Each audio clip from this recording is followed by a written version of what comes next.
Good afternoon. We would be very grateful if everyone can sit down, please. Take your chairs. Thank you, Serdar.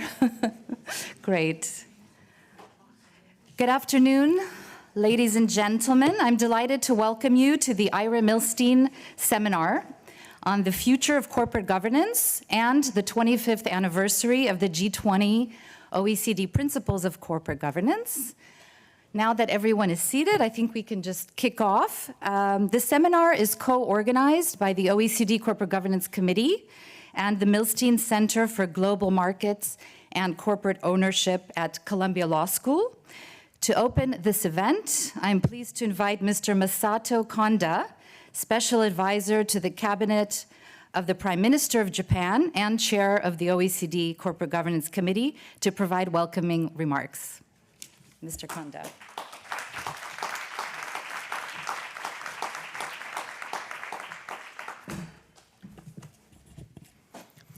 Good afternoon, ladies and gentlemen. A warm welcome to everyone in the room and online. As chair of the OECD Corporate Governance Committee, it is a great pleasure to welcome you to the Ira Millstein seminar on the future of corporate governance.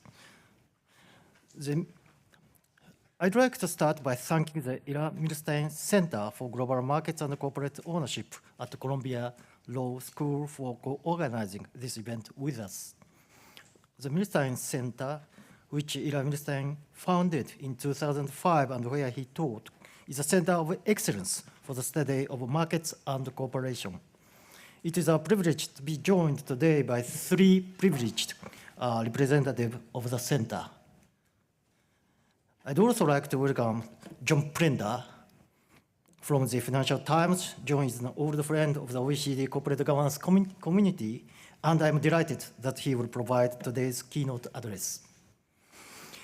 Ira Millstein's connection to our work goes back even further. Indeed, it can be said that Ira was there from the beginning in the 1990s when OECD countries agreed that they needed a common set of recommendations for good corporate governance. Ira Millstein, as the chair of the OECD's business sector advisory group, played a leading role in the development of the first OECD principles of corporate governance. 25 years later, what are now the G20 OECD principles, still going strong as a global standard for corporate governance. Today's seminar, therefore, also marks this 25th anniversary. Of course, our work is never complete. This is why the principles have continued to evolve, including most recently with the last revision in 2023. And also why influential thinkers like Ira Millstein continues to influence us. I believe that his philosophy, which many of you know through his most famous book, The Activist Director, has strong echoes in some of the latest updates to the principles. Over his distinguished career, Mr. Millstein counseled the boards of numerous companies, helping to transform the relationship between boards and shareholders. At the heart of his thinking was the need for directors who plan the future based upon growth and innovation, and who take responsibility for corporate organization, strategy, and efficiency. So it is also fitting that today's seminar will focus upon the role of the board, because the board is key to fostering the trust of investors. And investor trust underpins vibrant and resilient capital markets, a foundation for strong companies and economies. I'd like to end with a simple message. Ira Millstein was once described by a very influential newspaper as a boardroom saga who was into good governance before it was cool. I believe there would be no better tribute to his memory than making sure through our work that good governance stays cool. With today's seminar, we aim to do just that. With this, I pass the floor to Mr. Mats Isaksson, Director of the Swedish Corporate Governance Forum and a member of the Millstein Center Advisory Board. Thank you very much indeed.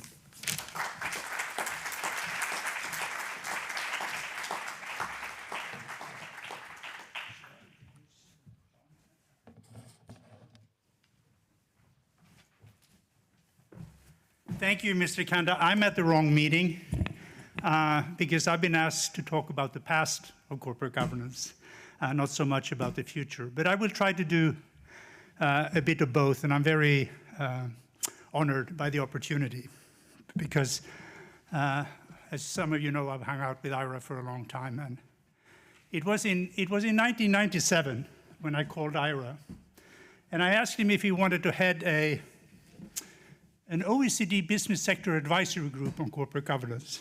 And by that time, I had already known Ira for some time, and I was still scared. I was scared to death when I picked up the phone. What if he said yes? Because then I knew I would have some of the most demanding and also disruptive times in my life ahead of me. And I also had in back of my head, I had the saying at his law firm that you are nobody at Weil, Gottsell and Manges unless you have been fired by Ira, at least twice. So when Ira accepted, I had to up my act considerably. And we then embarked on one of the most rewarding professional relationships of my career. To be sure, I was fired, and I was fired more than once. But for some mystical reason, I was also rehired at an elevated level at every round. And just for the record, I should mention the unsung hero, Ira's longtime legal assistant, Sally Sasso, who kept it all together and made sure that the line between New York and Paris was remained open 24/7 during the development of the report. Obviously, Ira was clearly at the helm of the process in developing this advisory report to the OECD. But it couldn't have been done without the eminent people that Ira, as a person, was able to attract to the exercise by working the phones. It was Michel Albert, who was governor of the Central Bank of France, and also at that time had issued the book Capitalism versus Capitalism, which some of you may have read. It was Dieter Feddersen, who was an eminent, or is an eminent, German, the most eminent, maybe eminent German business lawyer. It was Robert Denham, who was the former CEO of Salomon Inc. and a confidant of Warren Buffett. We had Nobuo Tadishi from Japan, who I think was even the founder and also the CEO of the world-known company Omron Incorporated. And last but not least, it was Sir Adrian Cadbury, with whom I don't think he needs any further explanation. But this was the man with whom Ira developed a very deep and long-lasting professional and personal friendship with. So this was the setting. A question from the OECD, can we do anything? And an eminent group, and in those times only men, but it was still, we certainly could have done with some brilliant women as well, but at that time that was the way it went. But it was absolutely fascinating to be a fly on the wall and to be the secretary to this group who generously and shared their perspectives on various aspects of corporate governance. And under Ira's chairmanship, they also reduced my 150-page, very sophisticated, elaborated background reports to basically a handful of bullet points. But before they went into the question of how the OECD could help, Ira wanted to discuss why and if. What could possibly be the role of public policy in corporate governance? And how could possibly a group of bureaucrats and somebody like Mats be helpful? What should be their contribution? The answer to those questions was succinctly summarized in the very title of their final report, which was Corporate Governance, Improving Competitiveness and Access to Capital in Global Markets. This is what they saw as the role of policymakers. The extent to which they facilitated access to capital and improved competitiveness in a globalized world should be the very benchmark against which the merits of all practices, standards, and regulation in corporate governance should be measured. Without such a benchmark, key pillars of the group's report, such as transparency, trust, accountability, pluralism, adaptability, would just be nebulous concepts without a practical meaning. They needed to be challenged in practical terms. This perspective was, I think, deeply rooted in Ira, because it was also reflected when he set up his center at Columbia University, where we have both the co-directors here today. I mean, he was the guru of corporate governance, and he could easily have set up a center called the Ira Millstein Center of Corporate Governance, but he didn't. He set up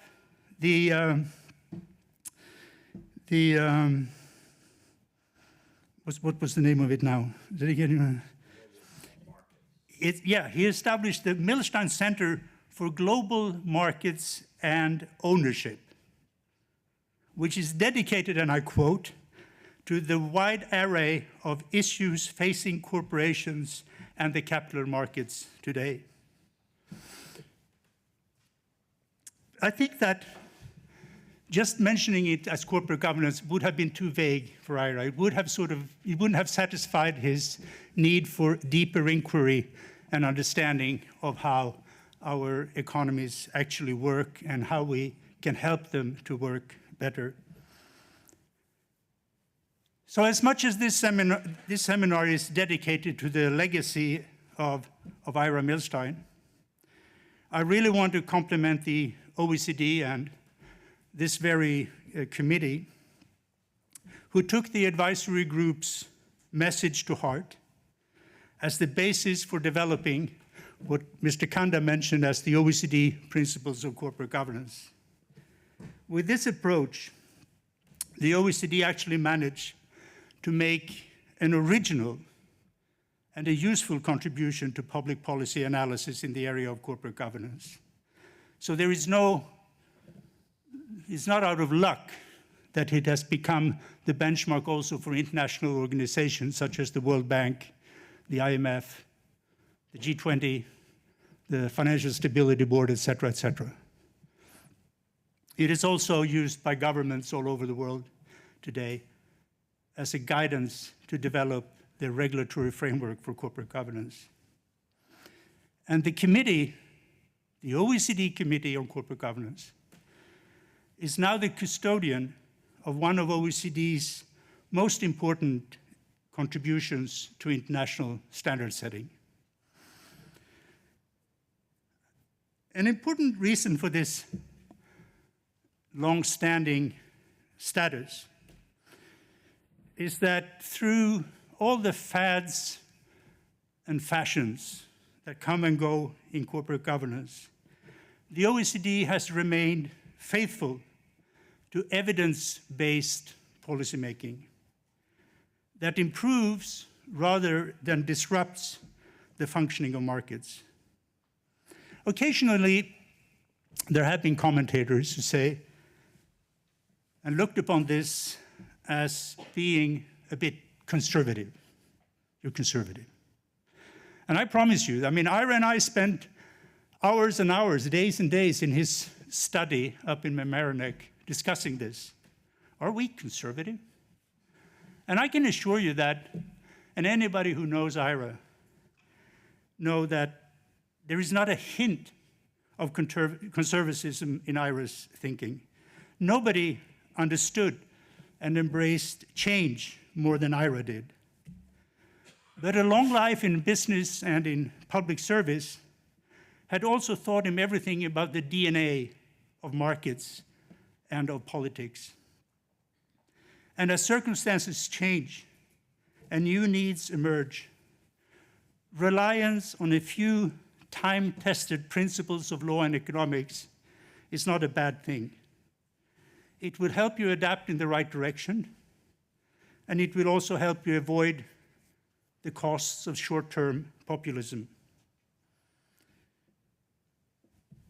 During our Sunday talks, which lasted until just before Ira passing away,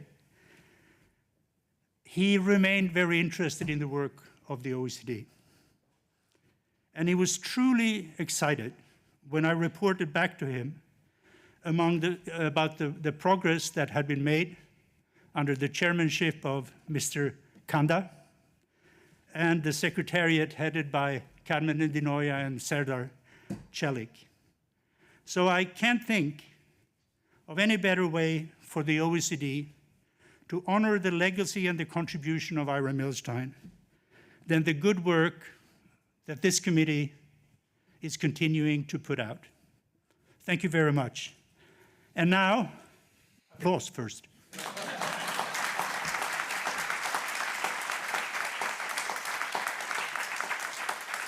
But now I'm very happy to give up the rostrum to another old friend of Ira's and a friend of mine as well, Mr. John Plender of Financial Times.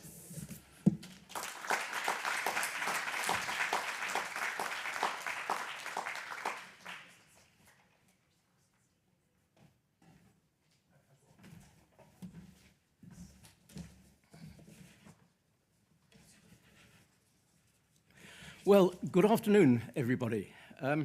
It's a real privilege to be invited to talk to this seminar in honor of Ira Millstein, the great pioneer of corporate governance in the US and across the world, among his many other phenomenal achievements. And it's great to be able to mark the 25th anniversary of the G20 OECD Principles too. I had the good fortune to work with Ira when he led the OECD World Bank Private Sector Advisory Group on corporate governance.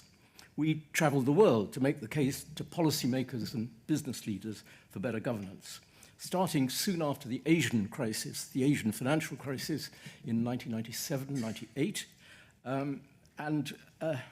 in which Ira argued that poor governance was an important contributor to the capital exodus from Asian emerging markets in that crisis. And his mantra at that time was that money doesn't go to dangerous places. And of course, as so often, he was right. We now all know that better corporate governance is an important inducement to inward investment. It is, in effect, a de-risking mechanism that makes emerging markets more attractive to internationally mobile capital. I don't think I've met anyone who worked with Ira who didn't feel that he had brought something very special to their lives. It was an absolute treat to watch him preside over difficult meetings, deal with tricky and powerful politicians and business people, occasionally explode. He could be very irascible, but usually in a good cause. And he had this extraordinary ability to simplify very complex problems, unraveling them in such a way that they suddenly seemed entirely comprehensible and susceptible to what appeared to be obvious, logical solutions. Above all, he had huge integrity and a great commitment to public service. And of course, we should never forget, and Matt would not allow us to forget, the vital role he did play in helping initiate what are now the G20 OECD principles. We're here to talk about the future of corporate governance. And it's an interesting exercise to remind ourselves what Ira thought about the governance issues that we find most pressing today, and to ask what he might have thought about them if he was still around. Now, I apologize in advance if there's a slightly disproportionate focus on America in what I have to say, but I think this is inevitable in a seminar that is honoring Ira's work and legacy. So a good starting point, I think, is the issue of corporate purpose. Here, Ira was always well ahead of the game. He consistently argued that companies have larger obligations to society than envisaged in the Friedmanite view that the sole purpose of the corporation should be profit maximization. Thanks, Jenna. Based on his experience at the law firm Weil, Gotshal and Manges, where his clients included a whole galaxy of American corporate giants, he passionately believed that generating social value was a vital contributor to firms' long-term economic value. Now, stakeholder approaches to capitalism have been very much back in the news in the English-speaking world since the US Business Roundtable, the big business lobby group, endorsed the concept in 2019. I should say in passing that it has always been more firmly entrenched here in continental Europe, most notably in Germany and the Netherlands, and of course also in Japan, where, as you know, there's now a strong push to look after shareholder interests more effectively, and a fundamental tenet also of the G20 OECD principles of corporate governance. Precisely, the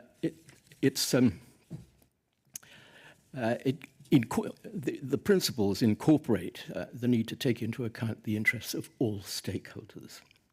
Yet few people recall that this change of mind at the top of American business was actually a rerun of history, because back in 1981, IRA helped the Business Roundtable to draft a statement on corporate responsibility that argued, and I quote, "The long-term viability of the business sector is linked to its responsibility to the society of which it is part," unquote. It said that one of the obligations of company boards was to pay attention to its constituents, including labor and the community. But by 1997, the tide had turned. Shareholder primacy was back, spurred partly by hostile takeovers and shareholder activism. The Business Roundtable readopted a narrowly financial concept of shareholder value. While I welcomed the Business Roundtable's recent renewed commitment to a wider view of corporate purpose, he felt it was not sufficiently spelled out.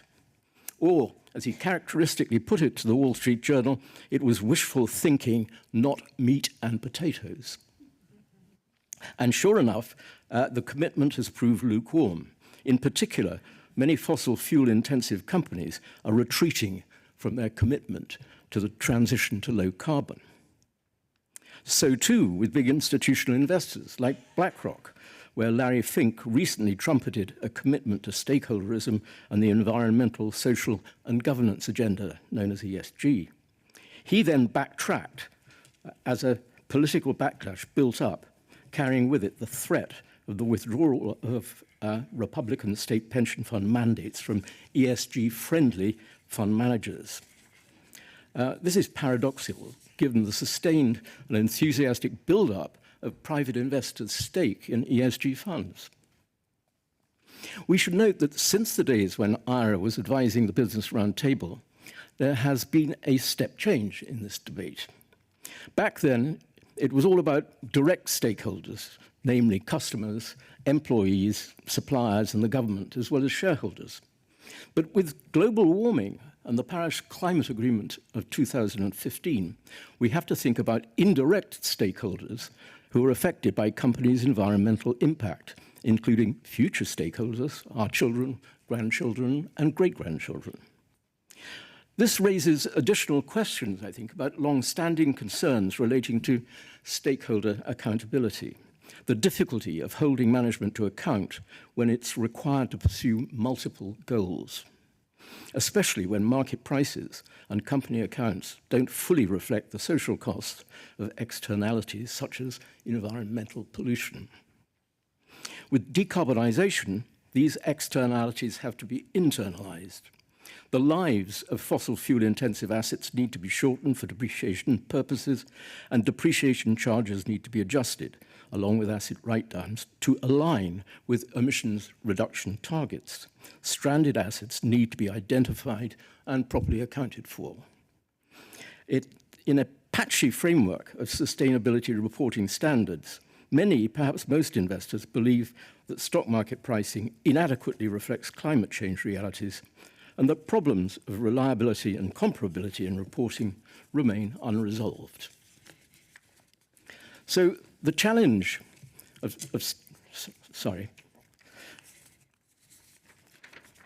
Indeed, a survey by PwC in 2023 found that 94% of investors surveyed believed that corporate reporting on sustainability performance contained at least some level of unsupported claims.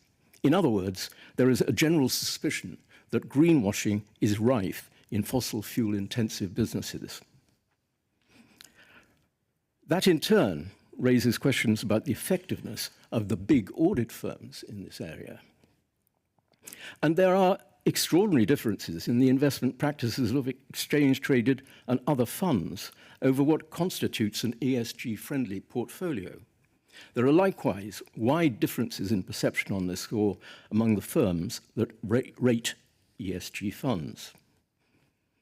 Companies, meantime, face the challenge that much of the information they need for sustainability reporting comes from the company's value chain, over which it may have little or no control. There are qualitative as well as quantitative elements, while complicated estimates and assumptions have to be made. As I've argued in the Financial Times, the charitable verdict on sustainability reporting is that it is a work in progress. There are some who say that stakeholder issues such as environmental externalities should be dealt with by legislation and regulation and not left to companies. I understand the logic of their position, but the reality in the US, I think we have to recognize, is that Capitol Hill has been bought up lock, stock, and barrel by the business lobbies and by Wall Street. Enforcing a really effective transition to low carbon is thus difficult, bordering on impossible. The same applies, if to a lesser degree, in other jurisdictions. So the challenge of stakeholder accountability needs to be faced at company level, as well as through whatever legislation or regulation can be steered through a difficult political climate. Much academic work, as you know, is now being done in this area, for we have to recognize that we live in a world where narrowly financial reporting practice is less and less useful as a guide to future corporate success. Competitive advantage and profitability derive increasingly from stakeholder-related intangibles, such as human capital, natural capital, customer relationships, and trust. In the modern economy, the task of management is to create both economic and societal value by tailoring the business model to capture the opportunities and manage the risks that arise from fast-changing societal trends. At this point, I would like to take the bold step of disagreeing with Ira on one of his more fundamental beliefs. He felt very strongly that you cannot regulate or legislate people into good behavior. It is down to company boards, he argued, to rise to these big governance challenges. Now, I think there is much wisdom in this position, yet the backsliding that we're now seeing from energy companies and from other fossil fuel-intensive businesses on their commitments to the transition to low carbon demonstrates that too many boards are not up to this very difficult job. I believe that without wider adoption by governments of carbon pricing, the transition will never be completed. Yet, as I explained earlier, that is going to be very difficult to pull off because of powerful corporate vested interests. The other main set of governance issues I'd like to raise relates to excessive executive pay, which has been at the heart of one of the most egregious governance failures in recent years. I mean, in contemplating the explosive rise in executive pay and incentive schemes since around 1990, Ira was firmly against legislative caps.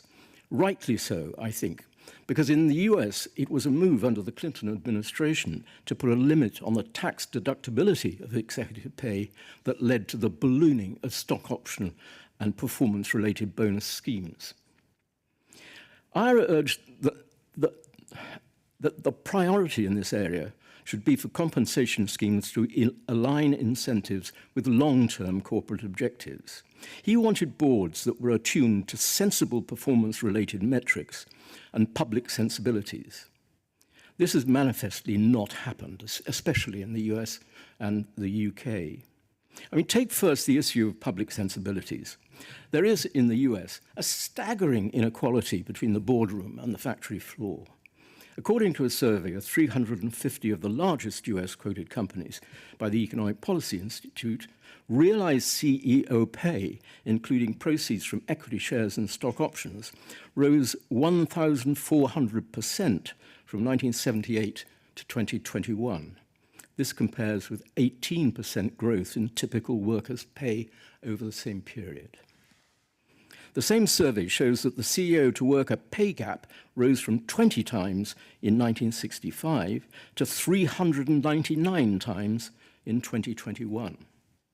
Awards in the UK are less elevated, but spectacular nonetheless. A joint High Pay Centre and TUC survey estimates that median FTSE 100 CEO pay in 2021 was 109 times that of the median full-time worker, up from 79 times in 2020. I put it to you that this is a recipe for the demoralization of the workforce and the destruction of public trust in business, demonstrating the very opposite of public sensibilities on the part of boards that IRA was looking for.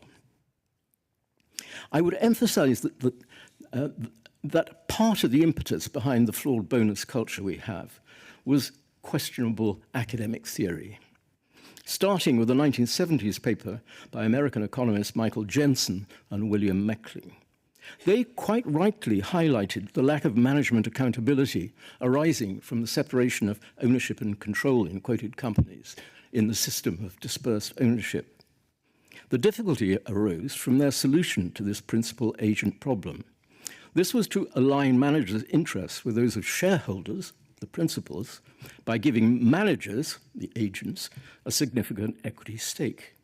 Yet the beguiling notion of alignment reflects a wildly oversimplistic view of executive motivation and of the structure of the equity market. As I've argued in the FT, every chief executive has a personal balance sheet with different levels of indebtedness. This, along with their varying expectations of their likely tenure at the head of the company, has a profound impact on their risk appetite. CEOs' moral compasses, and thus their readiness to feather their own nests at shareholders' expense, vary widely. None of this is disclosed, so ignorance prevails over the executive's interests that agency theorists wish to align with shareholder interests. As for shareholders, they have very different time horizons and risk appetites. They are certainly not the residual risk takers of the capitalist system, as agency theory posits. Institutional ownership means that bankruptcy risk is diversified across huge institutional portfolios. Yet managers' risks cannot be so easily diversified.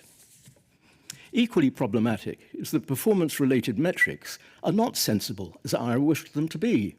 Rewards in these schemes are allocated mainly on the basis of crude financial benchmarks for performance such as earnings per share, total shareholder return, or return on equity.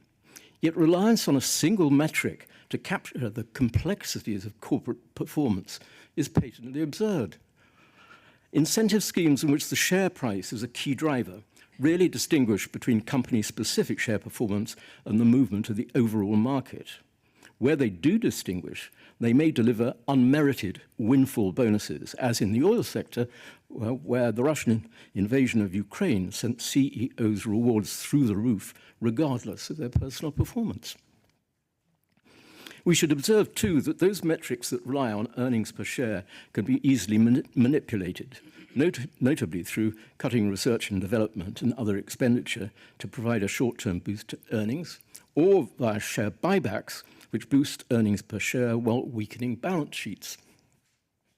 That helps explain why the value of big oil companies' buybacks and dividend payouts now vastly exceeds their investment in renewables. Note also that in banking before the great financial crisis, bonuses based on return on equity gave bankers an incentive to shrink their capital base to dangerously low levels and to indulge in excessive risk-taking. The time period over which performance is measured can be very short. In the UK, for example, in the normal long-term incentive scheme, it is a mere 3 years. There could be no better way of entrenching short-termism. While there is a welcome move to link pay to environmental performance and other stakeholder interests, financial metrics still dominate. Despite the growing emphasis across the world on stewardship agendas, institutional investors have done very little to hold CEOs to account on all this. Conflicts of interest are part of the explanation. Many asset management executives are themselves the beneficiaries of performance-related pay and bonuses. Another factor is inertia. I argue that the flawed governance that gave rise to executive pay excesses and extreme inequality has high economic costs. It's a significant part of the explanation for the decline in investment in the US and especially in the UK, along with endemically low productivity growth in recent years. Less often remarked is the high political cost in the shape of populism, which is particularly topical as we meet here on the eve of a US presidential election in which Donald Trump, a classic old-style right-wing populist, might return to the White House. We tend to think of populism and the retreat into protectionism and tariffs as a backlash against globalization and the redistributive consequences of trade liberalization, which creates losers as well as winners. Likewise, as a consequence of increased immigration. Certainly that conforms with the historical pattern. The term populism was coined in the first great era of globalization in the 19th century, when American farmers, workers, and miners protested against falling agricultural prices, Chinese and Japanese immigration, and the gold standard, which they regarded as financially restrictive.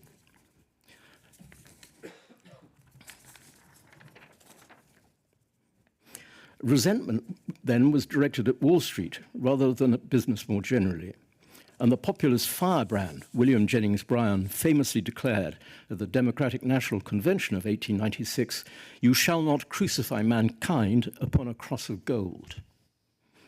Today, I think there's also a widespread perception among voters that small, powerful elites are grabbing a disproportionate share of the spoils of capitalism. And that perception is heavily reinforced by the huge and still growing pay gap between top executives and workers on the shop floor in many countries. The average citizen finds it hard to detect any correlation between corporate performance and ultra-generous executive rewards. This all contributes to a legitimacy problem for business, in which its contract with society and its license to operate are called into question. Weak investor stewardship over the bonus culture and the consequent wave of populism result in a further round of economic damage. Historically, populism has been associated with long-run declines in consumption and output, and tariffs raise inflation, which in turn means higher interest rates and borrowing costs in both the public and private sectors. The overriding message here, I think, is that corporate governance can have a crucial impact in several dimensions of political, economic, and social life. That underlines the fundamental wisdom in Ira Millstein's views on corporate purpose. Yes, I've highlighted how companies have been falling short, how boards have been falling short in two areas, key areas of corporate governance, and have thereby shortchanged Ira's hopes and expectations of boards. But that in no way detracts from his well-founded view that companies have larger obligations to society than mere profit. I salute his memory with humility, warmth, and huge respect. Thank you.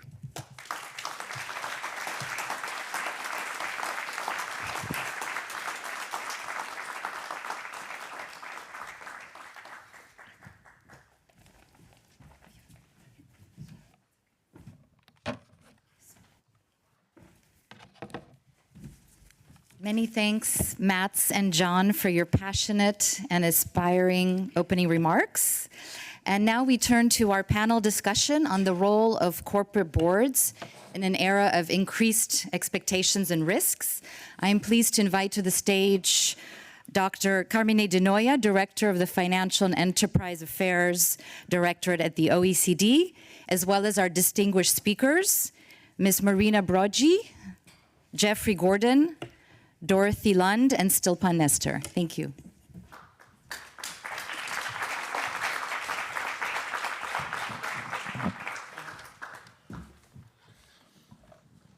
Okay, so thanks to all of you for being here, those in person and those who are also, attending the seminar from remote. Actually, the original date, I think, of the committee and then of the seminar would have been the end of this week. And on Friday, and originally would have been on Friday, would have been Ira's birthday. He would have been 98. So in a sense, we celebrate today, in any case, his birthday. And also his, I would say his life is quite interesting. He studied engineering. But then after this, at the very beginning, after his bachelor, he thought that he wouldn't be, he hadn't, the biography on the center website is very interesting.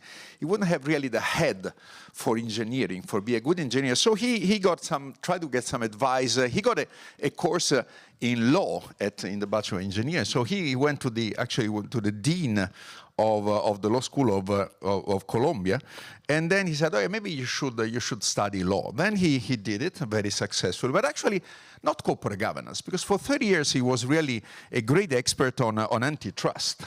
And this leads to our panel. Only from 51, actually, he entered the Weil Gotcha magazine in New York about antitrust law. Then only in 1981, actually, and again, I should be right because I'm quoting the bio on the center, he was part of a team that authored the Statement of Corporate Responsibility for the Business Roundtable. And basically, the paper said it was a board's duty to be responsible for the social consequences of a corporation's actions. And Ira said that these, so I'm quoting Ira, that was my entrance into corporate governance. And so this is actually the entrance to our panel today, because basically, good corporate governance goes, much, beyond oversight, and also this is past, present, and future of corporate governance. And thanks also for the important words that we have heard from both Masato, Mats, and John, because really it ensures, and this is I would say the raison d'être also of the update of the principles, which I remind you is the important, the unique, global standard on corporate governance. Is not only OECD, is G20, is FSB, is the only OECD standard actually, which is an FSB key standard for some financial system. But, and we will discuss also in the panel with all the update, the new chapter 6, and also the structure and the update in all the articles.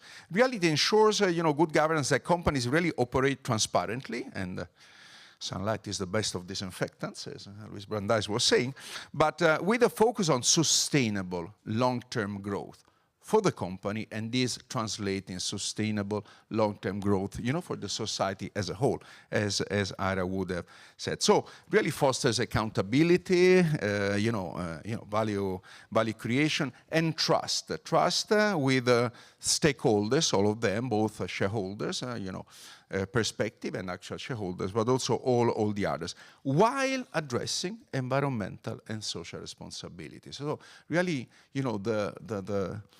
really the true meaning of corporate governance. And so in achieving this, then, and this is the topic of our panel, the role of boards is key, is essential, and with the evolution that we have had in all these years. So this is the title, Role of Corporate Governance in an Era of Increased Expectation and Risks. Maybe just, even if we are a bit late, and just maybe reminding you a couple of things on the principles, and in particular dealing with board and board responsibilities. Board responsibility is one of the 6 core pillars of the structure of the principles, now 6 again, and not anymore 5.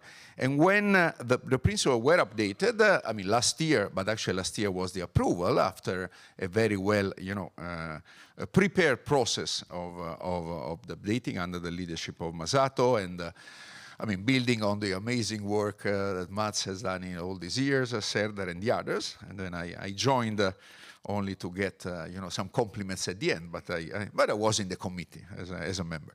But one of the priorities were really to improve the accountability of board members and executives, and we will talk about it. Now, some of the key changes made in this respect, and we will focus on that in the round table.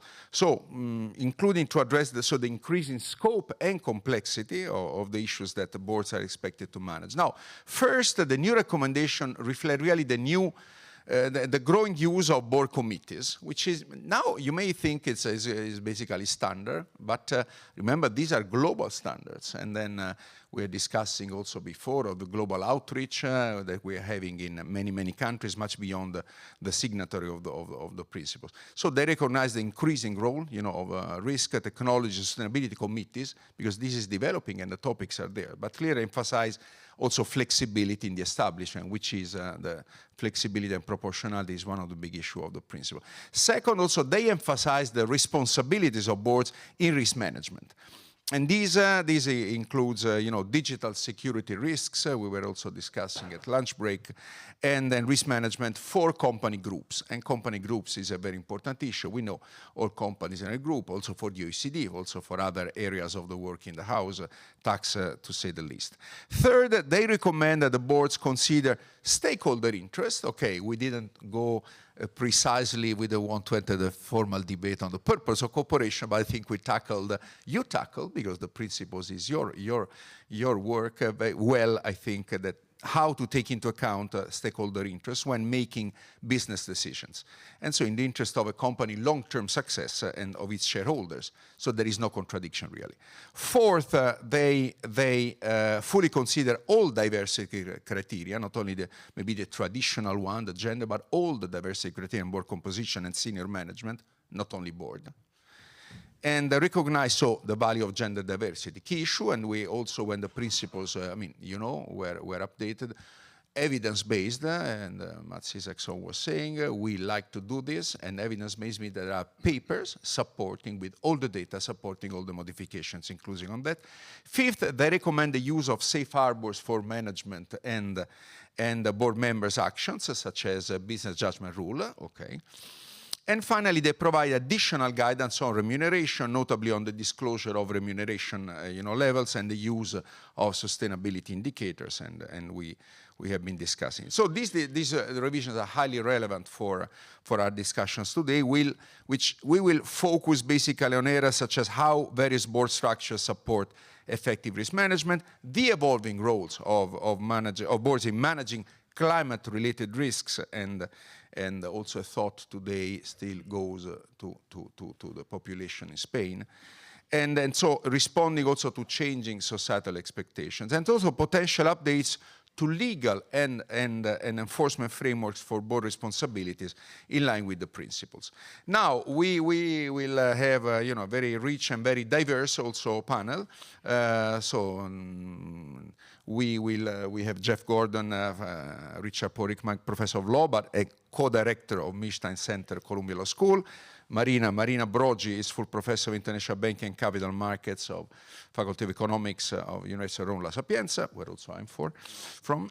Dorothy Lunde, Columbia 1982 alumna, professor of law and other co-director of the Millstein Center, Columbia Law School, and Stilpon Nestor, senior advisor of Sodali and former head here of the family of corporate affairs at the OECD. We will have 2 rounds of questions. We reduce now to 5 minutes each round, and build the question based on the revision of the principles and on the experience also of all of you. And should the time permit, already let's try to have some minutes to have some comments maybe from the audience, and so already be aware that and think about it.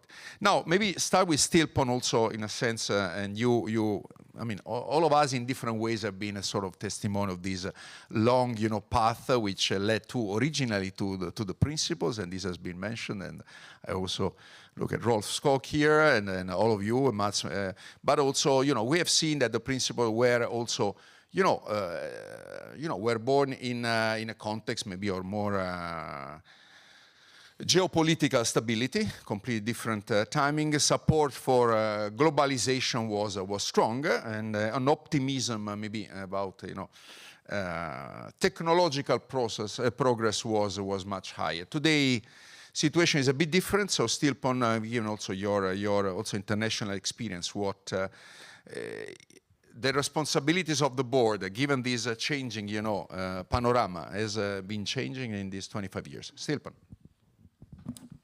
Thank you very much, Carmen, and thank you so much, the OECD and the Millstein Center, for inviting me today. It's a great honor to honor IRA. So 23 years ago, when I left the OECD, we were living in a world of convergence. The reason I left the OECD is because I thought I could do something useful as the standards of this world in the capital markets, but I would say in economy and even society, it's what we called, and the much maligned term of globalization, we're coming together. Today, and since some time now, we've been living in a world of divergence. And I think that is the broader context, I think, that one should put this discussion. By the way, 23 years ago, I did go and see Ira. I used to see him much more back then, not as much as Mats, but quite a lot. And I would consider him his mentor because he told me back then, when I told him that I wanted to leave the OECD and start a business in London, he told me, if anybody can do that, you can do it. Now, I know very well that he said that to a few people, but still, that meant a lot to me. That gave me a lot of courage to actually go through the hardship and the terror of setting up a business in a town you've never lived in before, in an environment you never really serviced before, except as a very young lawyer way back in the early 80s. So here I am today as a practitioner of corporate governance to give you a perspective on your question on what has changed, in a sense, Carmen, and what has changed in the responsibilities of the board, as I see it. Let me say first that I'm pretty conservative on this. I don't think that the core responsibilities of the board changed. They're still the same. They're to lead the strategy development in a firm and to open its eyes to the strategic opportunities out there, is to assess the risks that come with this strategy, which we call risk appetite, and to make sure that these risks are managed properly or are assumed properly by the business. It is to choose its people right, to incentivize them, to make sure that they do their work. It's to ensure that the performance of the firm is what it should be, and to ensure that it has the right toolkit to assess this performance at any point. And finally, ensure that the firm has the relationship it should have with the shareholders and stakeholders. And these are still what the board is about. Now, however, the content of some of these has changed greatly with the challenges that we envisage in the new world of divergence, I would say. So boards need to look at the world as I would say, I might be considered a pessimist, but I would say nevertheless as a fragmenting environment. We are fragmenting. We are fragmenting geopolitically, which means that from a board's perspective, our supply chains might not be as secure as they could be.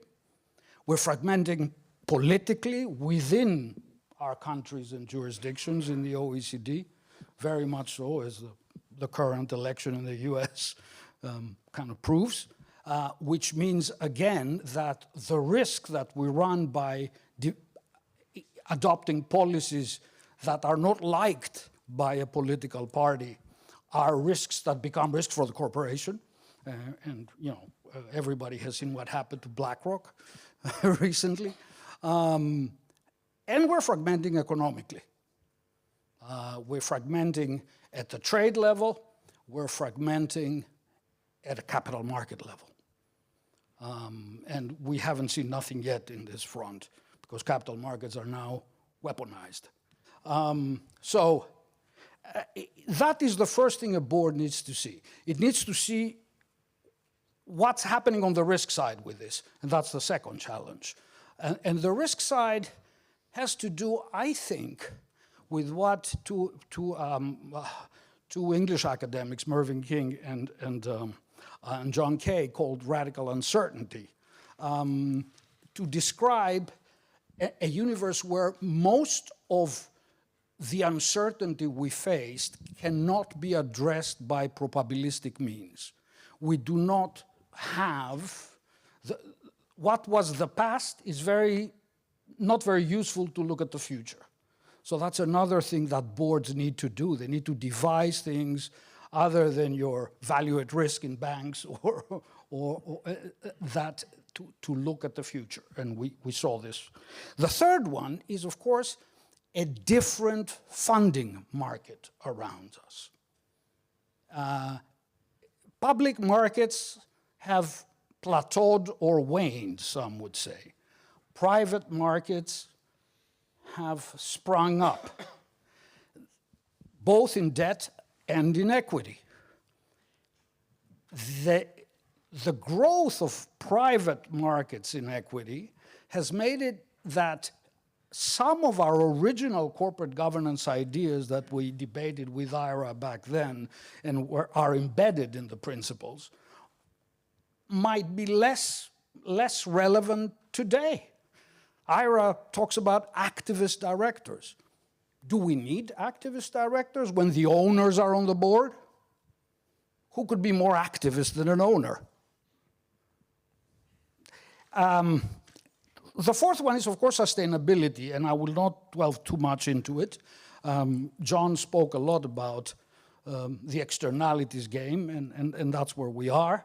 How much can we internalize externalities? I feel that we have reached a plateau in this area, and the externalities should be assumed by their natural bearer, who is policy and government, not individual corporations.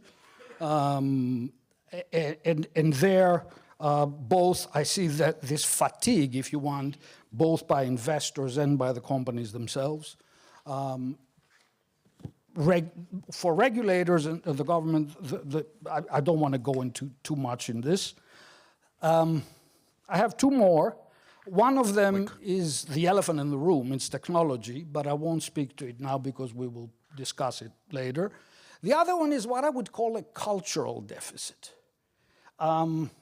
Just by looking around us, companies grow bigger, faster and faster. The usual paths of developing culture in companies, the way we do things when nobody's looking would be on definition, is not anymore there. A lot of the funding side is driving this. Private equity is driving this. I myself sold my company to a private equity firm which has bought another 5. We all come from different cultures. Are we all on the same page? I don't know. So there is this deficit which completely changes the outlook of boards. Boards don't understand as much the business as they used to do. And we need new tools for that.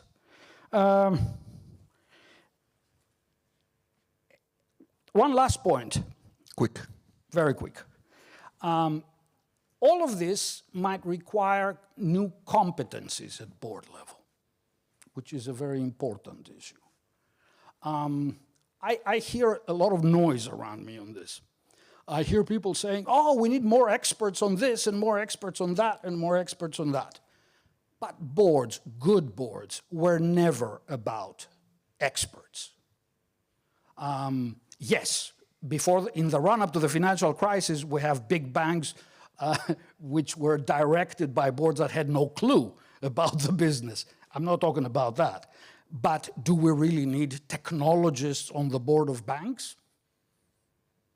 Do we really need conservation experts on board of industrial companies? I don't know. There are many ways of acquiring competencies, and that's another big question.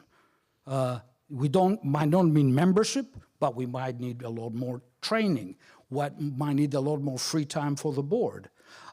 We'll come back to this question, I'm sure, in the second round. I'll stop here, Carmen. I'll cut you in the second round. So thanks a lot. Very important points, including the last one. I'm not here. It's not my role to respond. So I don't know if you are an activist director, as Ira would have said, but Marina is not only a professor, full professor, but is also a member of very important boards of very important companies, or has been and is still. But maybe a comment on you on an issue, but also John raised, I mean, one of the biggest, novelty of the new principles, at least in terms of structure, but also in substance, is this new Article 6 on, sustainability and resilience. And one of the issues is the engagement of the board should consider, material sustainability risks and opportunities when also fulfilling its role. And one issue we heard from John also that, we have published this year actually, the corporate responsibility, how is it called? Corporate sustainable report, with all the disclosure of 40,000 and 10,000 listed companies, scope 1, 2, 3. So there is a lot of information, but still, it's 2022 financial statement, so year zero, I would say, before all the new standards. But maybe not so comparable. So how, maybe with also new Article 6, how board, should also behave in order to improve, the quality of disclosure on these matters, to try to avoid some of the, let's say, greenwashing, maybe also social washing that we're having. Marina. So thank you very much. Thank you. It's really a pleasure and a privilege to be here this afternoon. Thank you, Carmen and Serdar. Just a couple of words on Ira Millstein, whom I did not have the privilege of meeting, but I did read from very many years ago his definition of governance, the way it evolved. And currently, I'm also humbled by the fact that in addition to his contribution to the OECD corporate governance principles, which we're celebrating today, he was a founding member of the CFA Systemic Risk Council, which is a private sector, non-partisan body of former government officials and financial experts committed to addressing regulatory and structural issues relating to global financial risk. And I have the honor and the privilege of being part of this body, which Ira founded in addition to his very many accomplishments. Now, to turn to your question, Carmine, I think the point isn't really just the disclosures. The disclosures are the end of a process. It's what companies disclose. And I agree with the way in which the OECD is approaching this issue, focusing on disclosures, because this enables single jurisdictions to address how to regulate or to make standard practices or best practices so that each country can find its own way.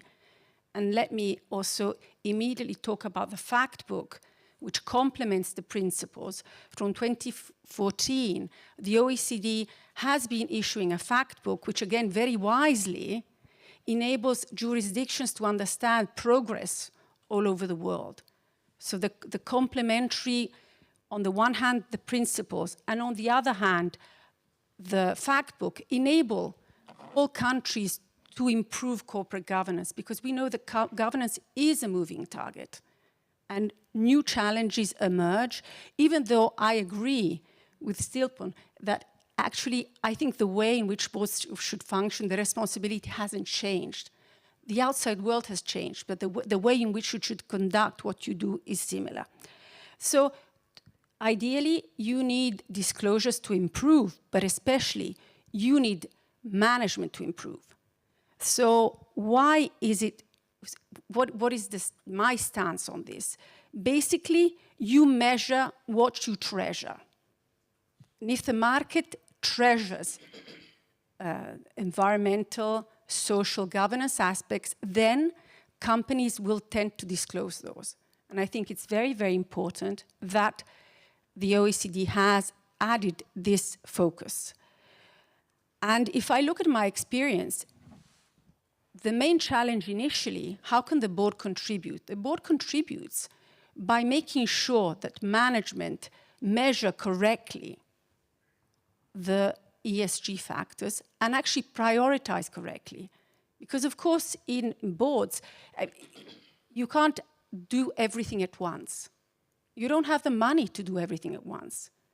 So you have to prioritize. And there I think the board should lead the way in encouraging management to measure all the different aspects correctly, to be bold enough to identify which aspects are more important.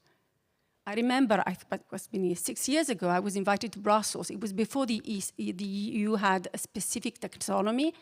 And I made a point, again, I think the example fits here in Paris particularly. I think if you're in a fashion company, the societal issue of the women who are actually portrayed wearing the fashion is possibly more important than the amount of paper which gets used by those companies.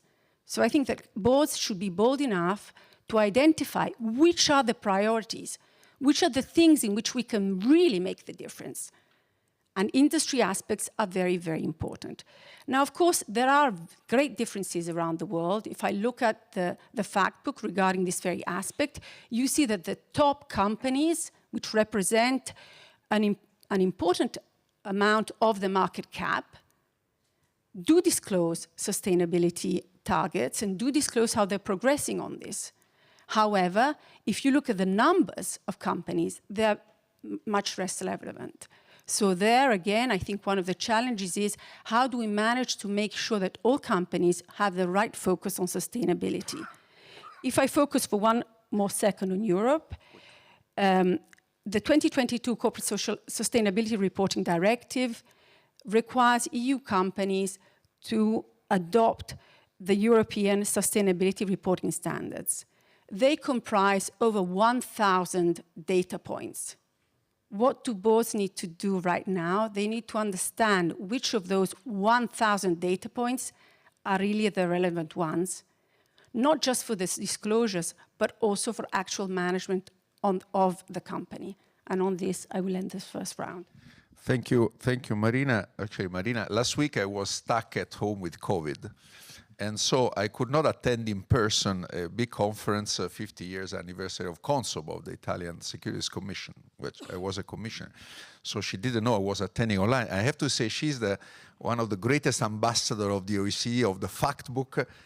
She even quote, maybe Mats, you may remember, in Italy there is this big OECD corporate governance conference with the Italian Corporate Governance Committee. And she quoted even the speech of Rintaro Tamaki. You remember when 1 year was in 16, I guess, or 17 he came. No, but thanks, and also all the important points. But thank you to quote, because as you know, standards, so we have updated them, are important because if they're updated, but if they're implemented and monitored. And I have to say that the fact book is an important instrument. I have to say that when I was working on corporate governance issues and in Italy developing, and improving corporate governance code, I have to say 2 Bibles. So one was the fact book.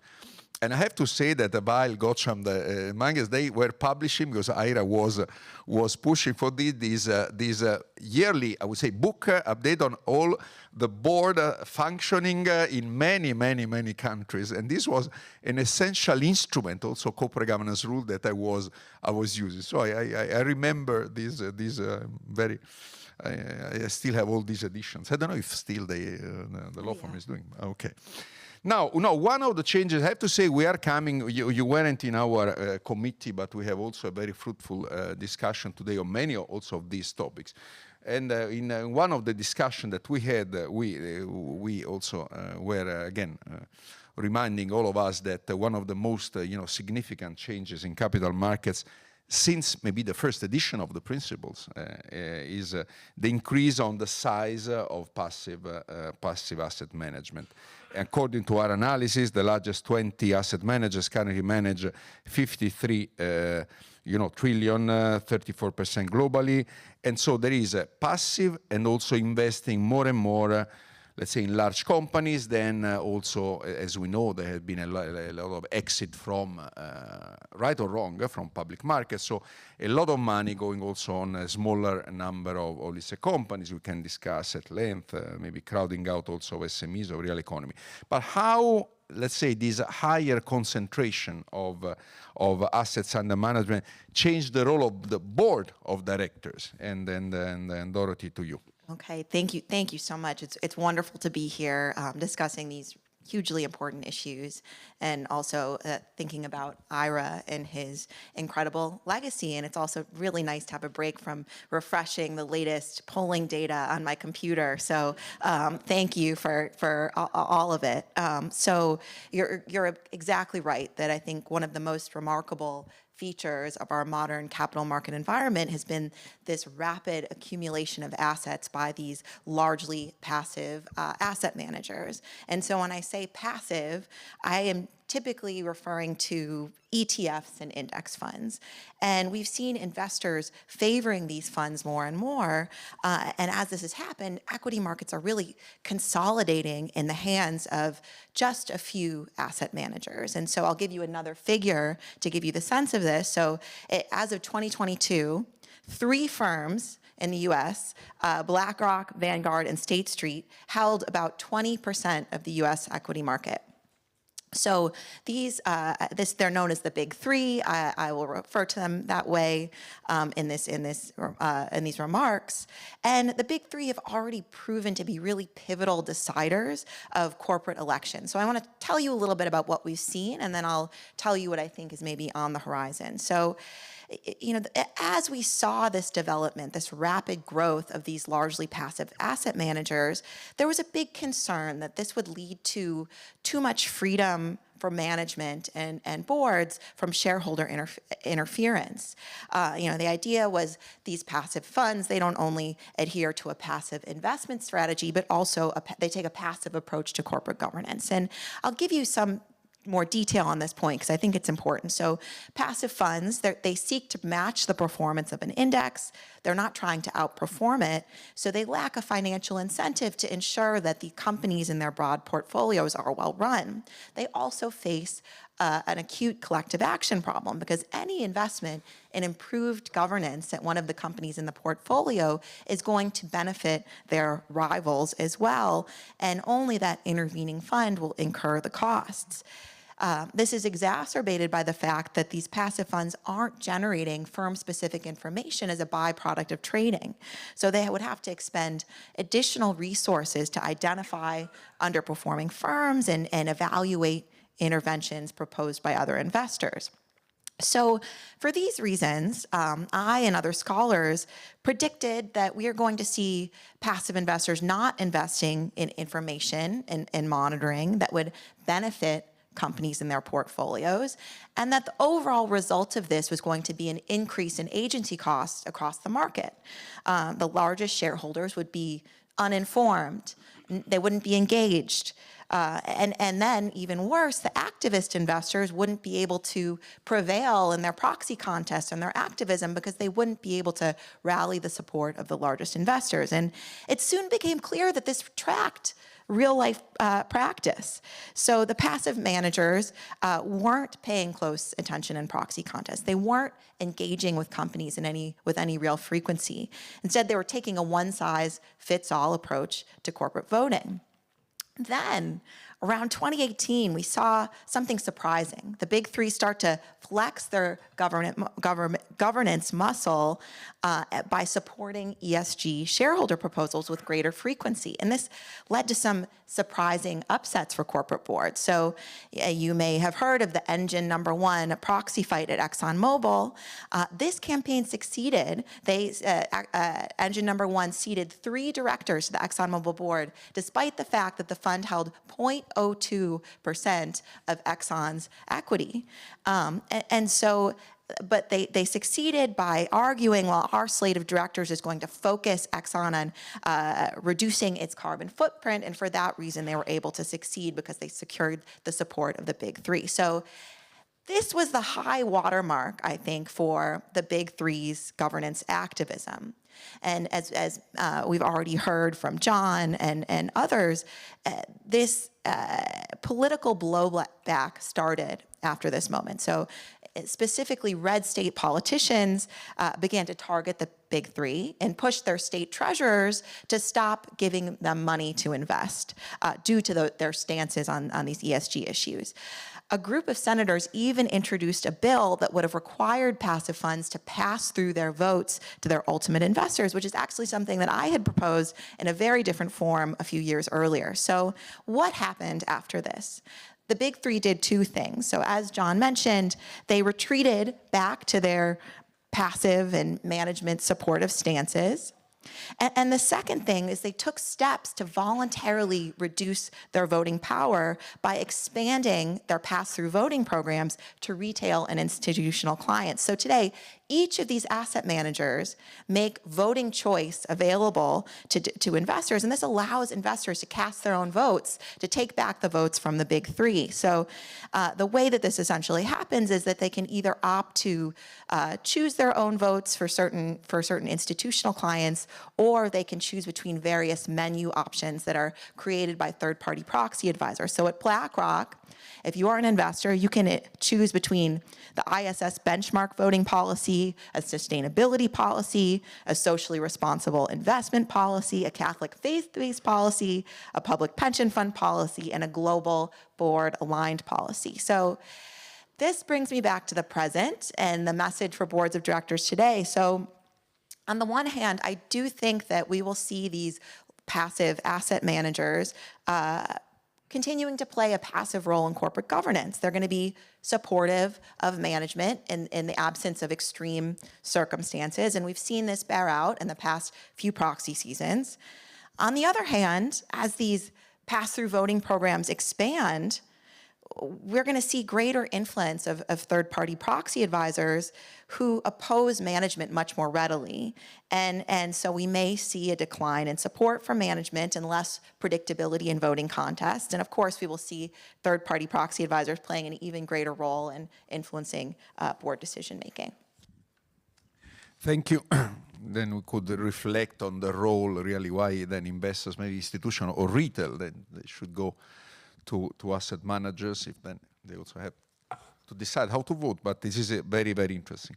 Now, Professor Gordo, Jeff, is another key, I would say, traditional issue of corporate governance is the alignment of the remuneration of, in particular, of key executives. So where also is more variable with the long-term interest of the company. So this is one of the always traditional, the key responsibilities of the board. And now, even with maybe new challenges and maybe alignment also to some, I would say, different indicators with also the let's say, ESG discussion more broadly. And it's not become easier, I mean, a long time. There are also, you know, as in many other areas, courts and decisions, especially in the US, can be quite relevant and influential. So what can, you know, regulators and policymakers can do to ensure that really, on the one side, directors, you know, fulfill their related duties, and then the shareholders understand, so the incentives and the risk of remuneration proposal that they consider and they should vote maybe also on in some cases. Jeff. Thanks. It's a pleasure to be here at this event in honor of Ira. I knew Ira really quite a long time. Early in his career, the reporters of the ALI effort on governance stuff found themselves being opposed to Ira. He was the lawyer of the Business Roundtable. So seeing him as a white hat guy was a bit of a change for me. And I knew him when the Millstein Center initially, it started at Yale, and there was a period in which he was disillusioned with Yale's commitment to the study of this question, and so the good fortune of Columbia was to bring a Columbia alum back into the fold, and so the Millstein Center has been a really important element of governance study at Columbia for a long time. And one of the remarkable things about Ira, I mean, he lived till a ripe old age, you know. The curiosity that he brought throughout his entire life was quite inspiring, really. He was always thinking about sort of the new thing, thinking about tomorrow, to quote a song, and the vitality and his openness to ideas and thinking that he may initially have disagreed with was remarkable in showing the flexibility that a lively intellect will have, his willingness to think and learn new things and to grow, all while having a overall consistent view. And his consistent view was in, I think, in the importance of the way that good directors could play a useful role because they brought balance and insight and judgment and wisdom to thinking about the actions of some of the cowboys who he saw running these firms. So I think about him a lot, and I don't want to divert discussion, but I'm currently working now on a paper on the ethics of directors, which I think has been underplayed. We've spoken a lot about incentives, but very little about ethics. And the core idea, I'll get to this point in a minute, but the core idea is this. If a firm is 100% owned by a shareholder, then we would think that the owner had personal moral responsibility for the actions taken by that firm, right? Because it acts to fulfill whatever he or she is doing. And so you have accountability for that like any other thing you do. Well, now we have a public firm. So the does the moral accountability for actions disappear as a result? And so the conclusion I'm coming to is, in a sense, the residual claim of that sense has to be with the board. And I haven't quite figured out what that means, but I just think that's an important piece that I hope to add to discussion over time.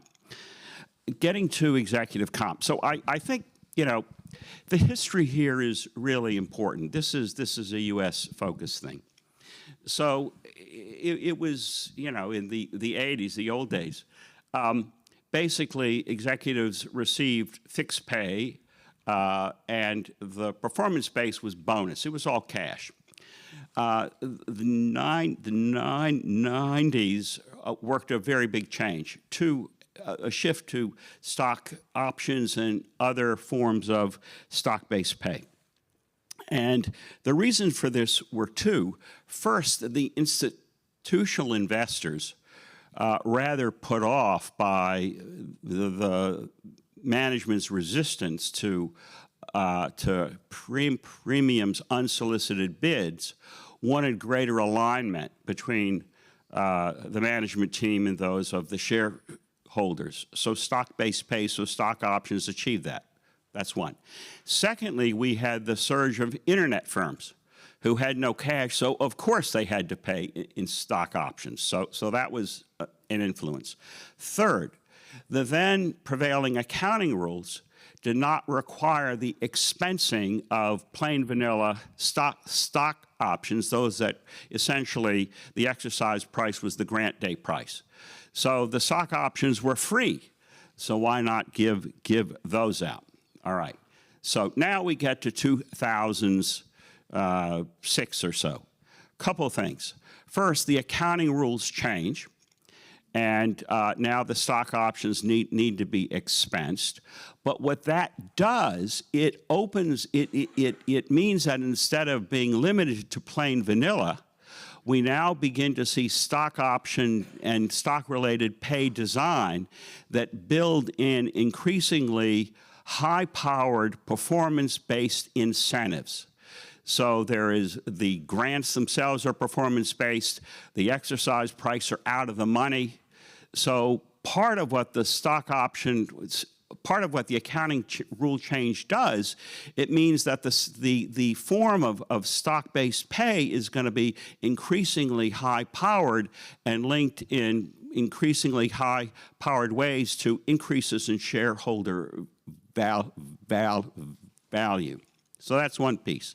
Second is that the SEC now requires very detailed disclosure, the compensation disclosure and analysis, which requires a lot of disclosure as to what the comp is, and also requires the board to explain why they think that this comp relates to pay for performance.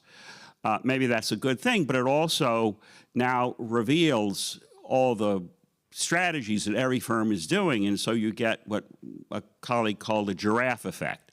So everybody's seeing what the next guy gets, and you know, why am I less valuable to the firm than that guy? So it's not clear that this disclosure had the disciplining effect that it was intended to, rather than the sort of you know, the keeping up, the exceeding what the Jones is getting. And at the same time, of course, the NYSE and NASDAQ require the comp committee staff by the independent directors to set compensation, but they turn to a small group of consultants. And the general view is the comp committees pick the consultant that will essentially provide the pay package that the comp committee has otherwise decided it wants to provide. Turn the dial again.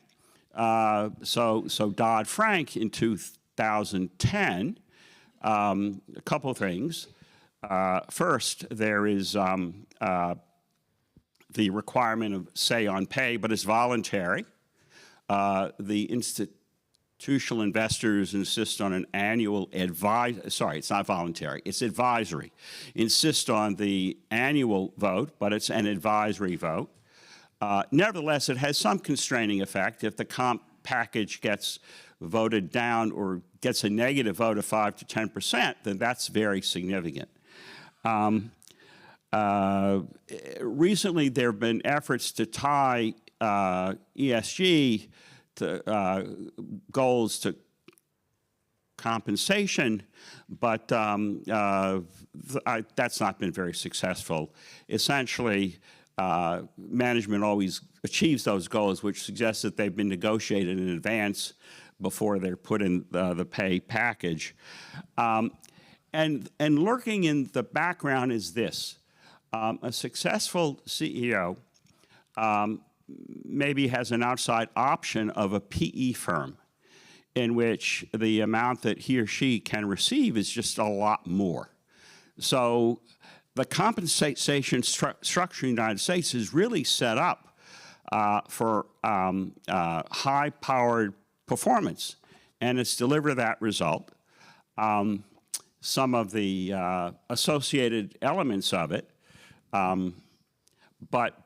so I think the history here is very important to understand why nobody has a really big stake in trying to change things.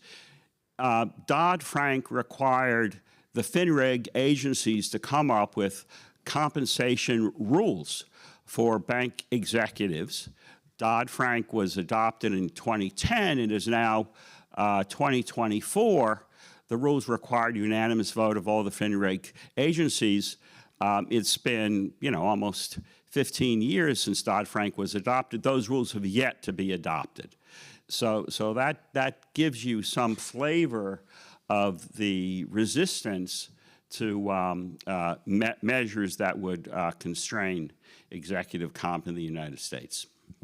Thank you, Jeff. Obviously, there is an interplay of many elements, and you reminded us also the different, the changes especially in the US. I have to say that still maybe the necessary but not sufficient condition is really disclosure and to have also comparable, data. I see that internationally, the topic of executive, remuneration is still a bit opaque. No, also your first part, you remind us also the curiosity of IRA. One of the most controversial issues in corporate governance is dual class shares. Obviously, that's why we could say the principles are flexible, or maybe the principles are wise and be flexible in that.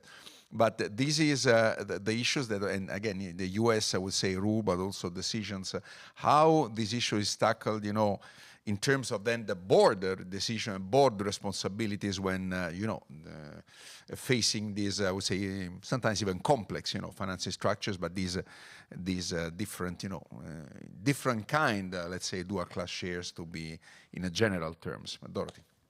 Yeah, so in the US and really in Delaware, where the most public companies are located, there's a lot of latitude in the company's ability to customize their charter and adopt dual class structures that empower a shareholder or shareholder group. And rather than adopt regulatory limits, the US system has basically said, let's let the market sort this out. So I'll give you two historical examples. One's a little older and one's more recent of how this all has worked. So in the 80s, a number of US companies started adopting dual class structures midstream, so after the IPO, and they were doing this as a defense against hostile takeovers.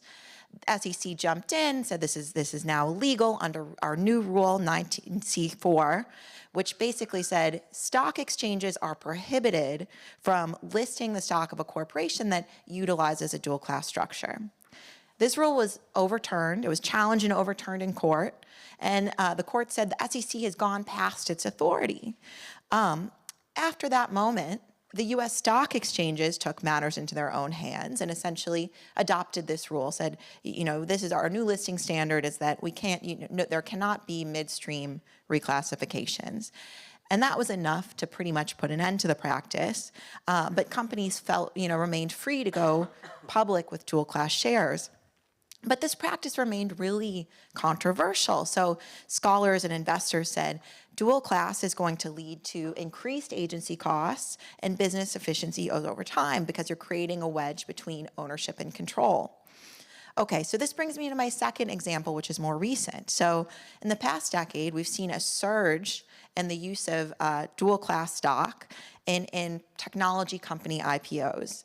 And the extreme disparities in voting power between the high and low voting classes led to pushback against the issuers that were choosing to do it. And so you had, on the one hand, you had defenders of the practice saying, well, this is going to allow a visionary founder to be protected from shareholders and market influence, and so they can see their vision through. Critics said, again, this is going to lead to really pronounced agency costs, especially over time as founders age and the super voting shares now belong to their heirs. So during this wave of dual class IPOs, one practice became particularly noteworthy. Companies began offering shareholders non-voting stock as opposed to low voting stock. And in March of 2017, Snap became the first company to go public on a US stock exchange, offering non-voting shares to the public.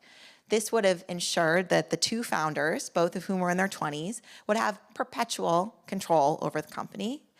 And Snap would now be exempt from important disclosure obligations under federal securities laws. So they don't have to release proxy statements containing background information about the directors, their compensation, conflicts of interest.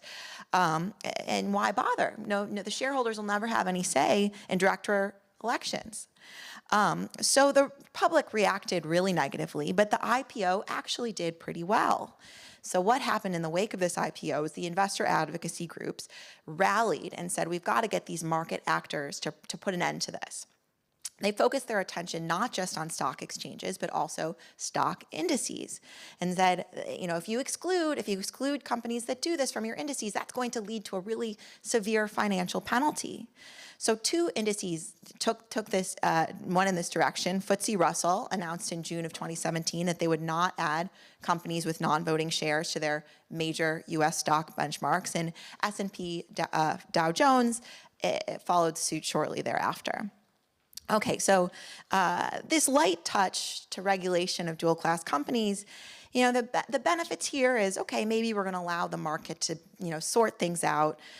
Some companies may benefit, others may suffer, and maybe, this light touch allows that to just, that happen. And the empirical literature studying dual-class is actually pretty positive. They appear as profitable, in some cases more profitable, than their single-class rivals.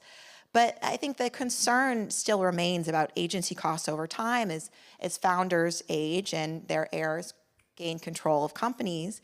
And one proposal that has been floating around is a proposal to have dual-class provisions sunset.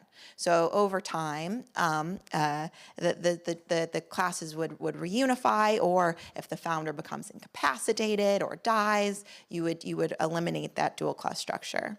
I want to talk quickly about one related topic that's a very hot topic in the US right now that has emerged from these complex VC financing arrangements, which is the use of shareholder agreements. So these are usually used by investors in close corporations or VC-funded startups to give some shareholder control rights over the company. They're increasingly popping up in public companies, and they've generally been upheld by Delaware courts, even when they do extreme things like give up shareholders' rights to sue for breaches of fiduciary duty. And we saw an exception this year when the Delaware Court of Chancery invalidated a really extreme stockholder agreement that gave the controlling shareholder, Ken Moelis, an extreme amount of control over his company. Moelis had veto or prior approval rights over every meaningful decision the board would make, and he was able to nominate his own directors and use corporate resources to ensure their election. So this agreement was challenged, and the court ultimately agreed. This violated 141A of the DGCL, which is a core statutory rule that says the board of directors manages the business and affairs of the corporation. In an amazing turn of events, the Delaware legislature mobilized. They adopted, amended the DGCL just 4 months after this decision was issued, while the appeal was still making their way through courts. And the amendment goes well beyond this case and essentially authorizes any provision in a stockholder agreement unless it's prohibited by the DGCL. So you could, via these amendments, now allow a board to cede 100% of its power to a single person, and this could be done without any shareholder vote at all, which really undermines this core feature of corporate law that is, we do things by majority rule. So these amendments have been quite controversial and will be certainly subject to additional discussion. Thanks, Dorothy. This is, also to go back to the history and the evolution is important. Many geographic areas, thinking of the EU, but also others, there are different ways to tackle, I wouldn't say this problem, this issue. And we have seen also after the crisis, maybe the stability of ownership structure is, I would say, is more an asset than a liability. So maybe we're thinking the way of the traditional maybe debate on corporate governance. Jeff, now, important thing, again, we are having a look at different, eastern part also of the update of the principles, but one issue also the US is traditional, but is more general is, directors can be and are often actually in the US, but challenging court through derivative lawsuits, which where they typically then need to prove to have followed the duly informed process, which again is also something quite common in many jurisdictions, without any conflict of interest. Now, the question is, do you believe that the model of active litigation could have benefits in other jurisdictions? But also, you were talking before about ethics, but is there a place for personal moral duties in addition to the director's legal responsibilities? Yeah. Jeff? There's a can of worms. On the ethical point, and there's more that you'll have a chance to read, I hope. To be clear, this is not a legal duty. This is a duty to one's community, one's family, and to one's deity. And how we make clear what those ethical duties are, you know, you'll have to read the paper. But when it comes to sort of what the legal duties are, and in particular the portability of the U.S. mode of accountability, before proceeding, there are substantive as well as procedural elements to consider. So on the substance, the question is, what is the kind of board malfeasance that could give rise to the potential exposure of directors? So in the United States, directors have oversight responsibility, not direct responsibility to operate the firm. The board oversees the management, the officers who do, and so liability depends upon a failure of oversight. And indeed, generally in U.S. law, the oversight failure needs to be really egregious. There are two kinds of management failure for which accountability is sought. One of which is the failure of the firm to comply with the law. For example, disclosure law, cooking the books, some other law like safety, health measures, whatever. So violation of law. The second failure is a failure of how the business is run. A business which takes excessive risks, does poor research, and then suffers a big loss, even fails. So, in general, in the United States, for egregious failures of oversight with the firm's compliance with the law, the directors may face a liability claim, but the procedural elements are complex here. First, the suit will be a derivative action, meaning a suit brought by an individual shareholder in the name of the firm seeking recovery of damage done to the firm by the malfeasance of the directors. This is not a way for the injured parties actually to receive compensation from the firm. Rather, the sequence is typically this.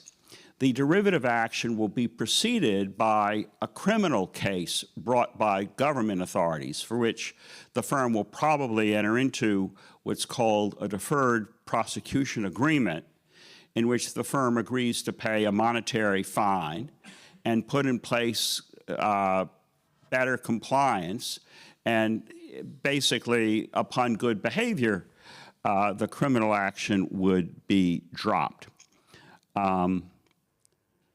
Thereupon, we see a derivative action brought by a shareholder plaintiff complaining, saying that the board ignored red or yellow flags about the law violation by the management team. So typically, the board, in order to reassert control over the litigation, will set up a special committee which does an entailed investigation into things that may occur.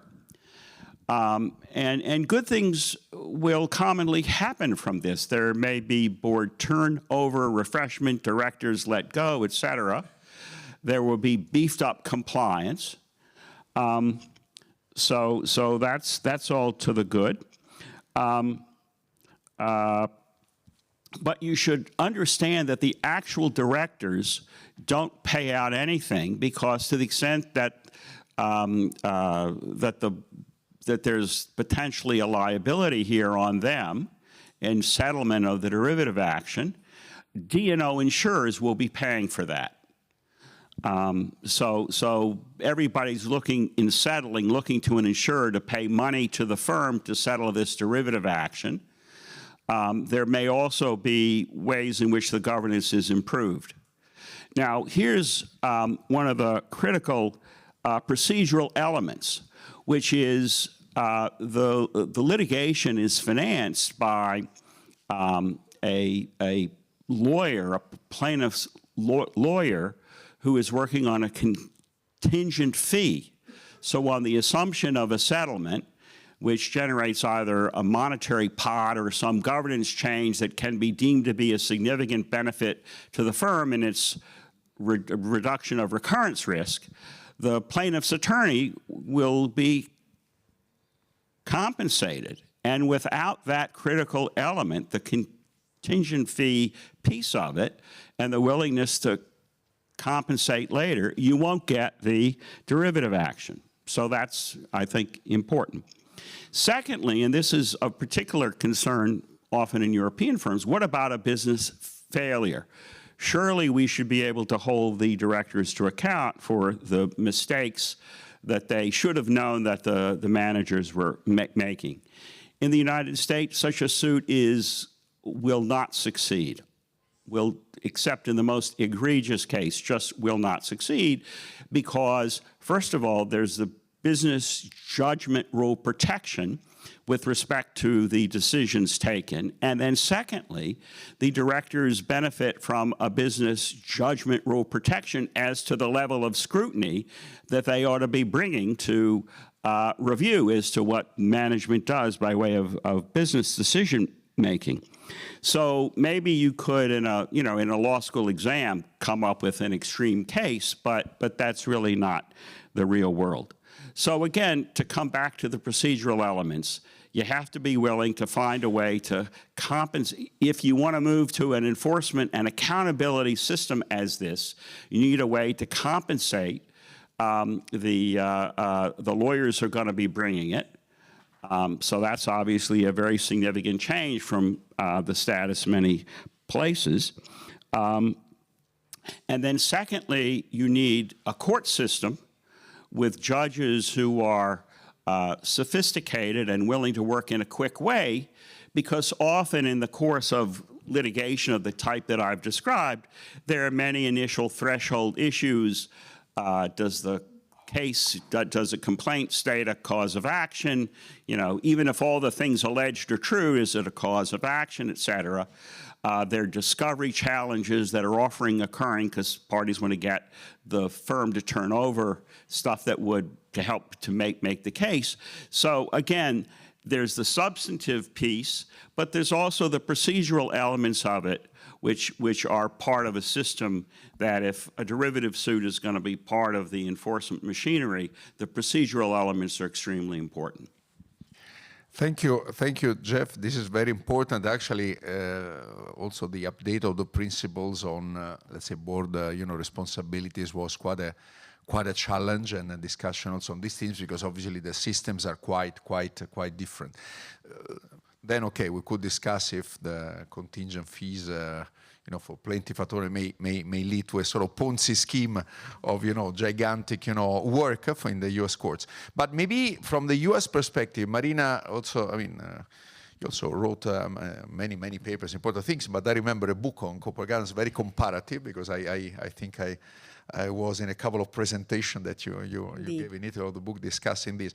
Maybe what in more obviously the principles are there because they, again, the flexibility and try to cope with the very different systems. So in terms of are there significant differences concerning maybe board responsibilities across the different systems in a nutshell?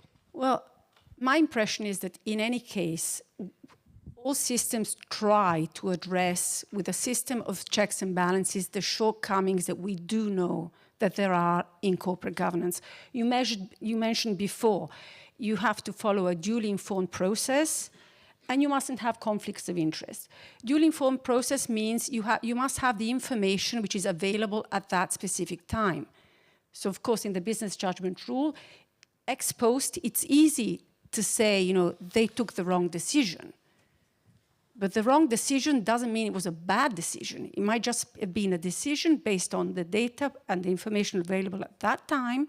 The challenge did take place, and basically something else happened afterwards that people didn't understand, which doesn't mean that boards always challenge. If you look at the data from the single supervisory mechanism, the supervisory board of the ECB, they say that bank boards in Europe, in the top banks, where you have the most competent possible board members, they don't have enough challenge because you have the talent there, but then people evidently don't like to stick their neck out and challenge.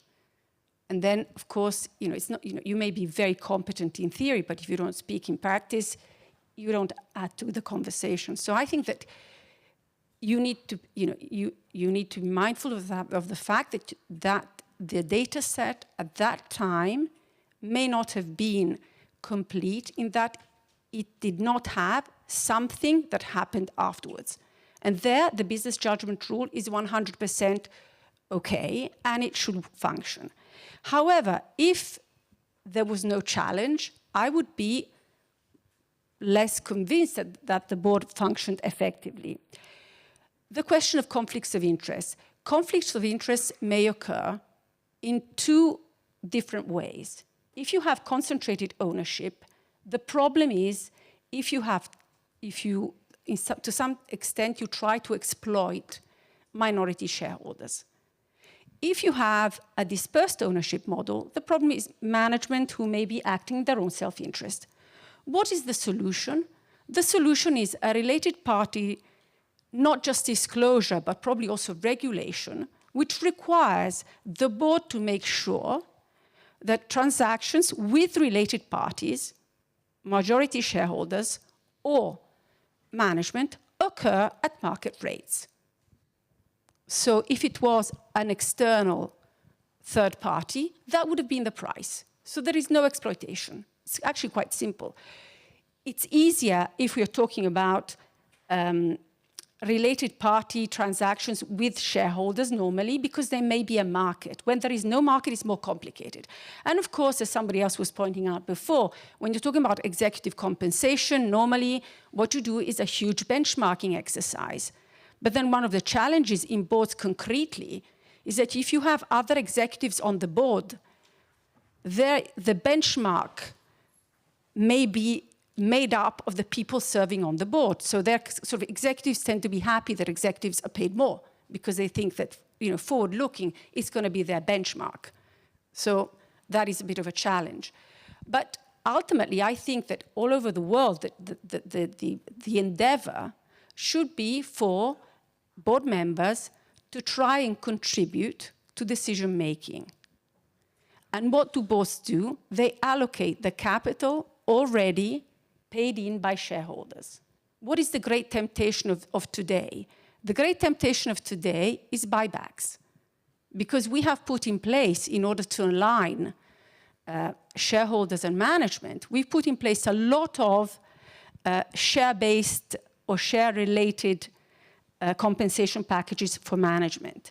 And actually, stock options are very different from share-based. Stock options only align the top part, but they don't align downside risk. So they should be, in my opinion, they should never be used because they increase risk-making, as we found out in the financial crisis. But going back to share buybacks, they tend to be a way in which shares are, the stock price rises, which is in the interest of management and is also actually well perceived by institutional investors because they're happy.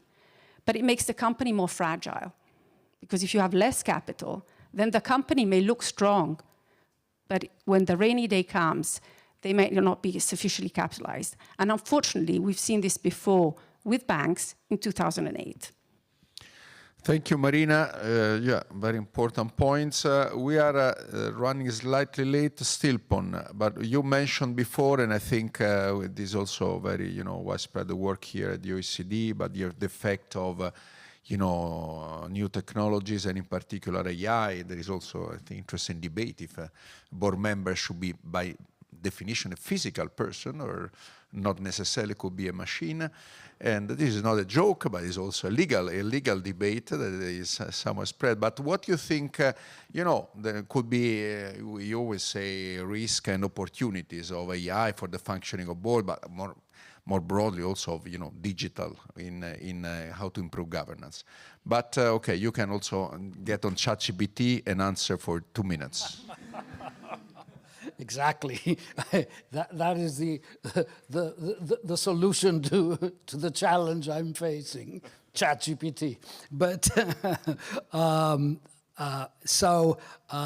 yes, thanks for this question, and thanks for giving me the forward-looking questions in this panel. I'm very happy to do that. Technology is an elephant that we cannot discuss, of course, or even comprehend in the few minutes that are left.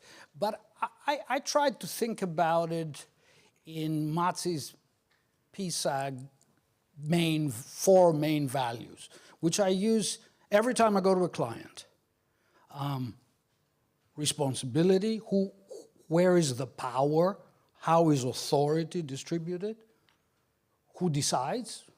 Accountability, how does the agents who decide become accountable?